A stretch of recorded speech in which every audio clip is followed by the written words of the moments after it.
ku dlaya vavasati yo. Dumisani va ta ku dlaya vavasati yo. I vonile wena Khoza va ta ku dlaya vavasati ma a va kahle. Givene va ta ku dlaya vavasati yo.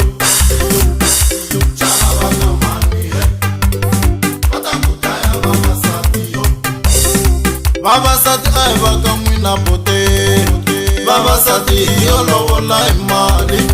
Vavasati a hi va ka n'wina bote. Xihambani vavasati hi yo lovola hi mali. Ni n'wi vonile hi ku tshembekela mufundhisi ku tlula mina ni nga wanuna wa yena.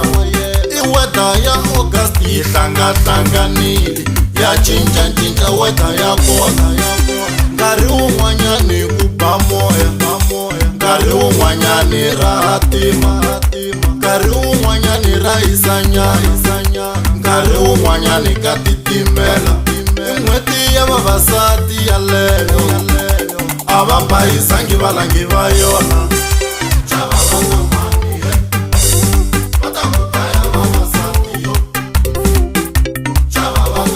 A va swi koti ku tshika vo mi cincacinca ti-position.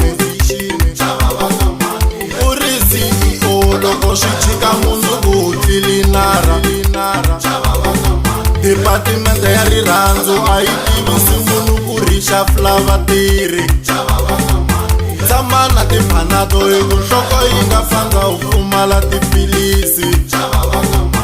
U ri sweet pie mara vona u ni khoma ku fana na dombolo. Swilo swa romantic ni swi lavaku ka wena i kurhula ntsena. Va ni joleli ngopfu mina na vatshembi vavasati lava. Phela ku tshemba munhu swi fana na raba ya pensele. Loko a twa ngopfu ku raba swinene ya helela bava. E bavo va ta ku dlaya vavasati. A ku tlangeliwi kona kwalano. E bavo va ta ku dlaya vavasati. A ku huweliwi kona kwalano.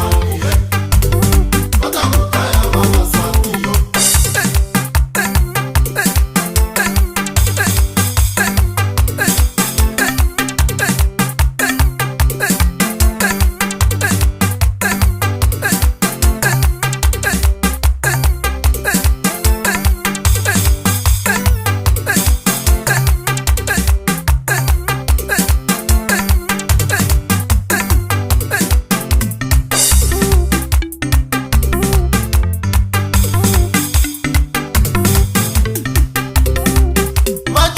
Xifume swa timiliyoni wa ti temendela hi xidloko xa usi. Vajoleli va kune va nga khoma mali wa ti temendela na polo ya wena.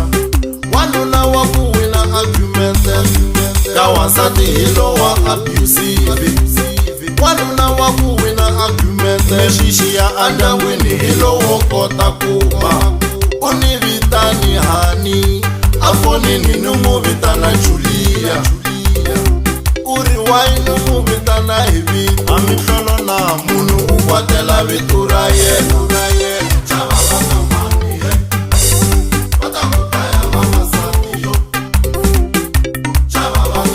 Loko u endla timutsu se u lava space kumbe attention. Va tirhisa mali vavasati lava ku nyadza vanhu va vona. Va tirhisa ti-achievement vavasati va va ku nyadza vanhu va vono. Sora hi pfuni nchumu loko wa ha pinda leswi u nge sori mhaka swona. La ku yimanyana ku WhatsApp ni vona ku ri vona va ta ni WhatsApp-ake. I mabulomu mo tala ni machelesa ku kuve mafili khale. A wu se rhandza munhu loko u nge se tshama u kombela Yesu a ku pfuna. A hi rirhandzu sweswo loko swi nga vavi mo fambisa nkarhi.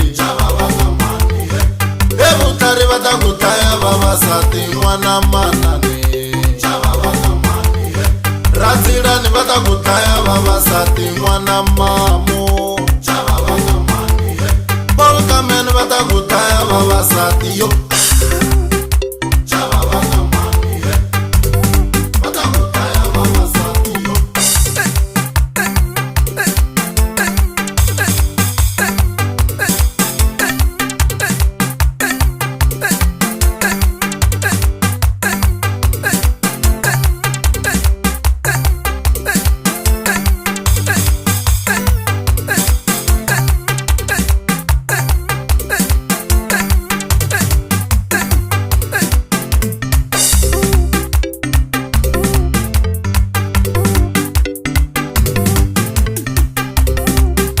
laile rirhandzu ni sese a hi kereke ku nga khongeriwi munhu u tshika vutikukumuxi bya wena u tisola loko u dyoheli nuna loko munhu ni lava ku a ni vhakela ni humesa na timali ta ku khandziya a twi ku ni fasili u ta vona u hayala na uba a nghena sweswi na n'wu nesanesa ni sweka vuswa hi ku namuntlha u na xilumi loyi xigangu xi tsakile ku khwiri a ri khomangi mina laha punta ni sweka vuswa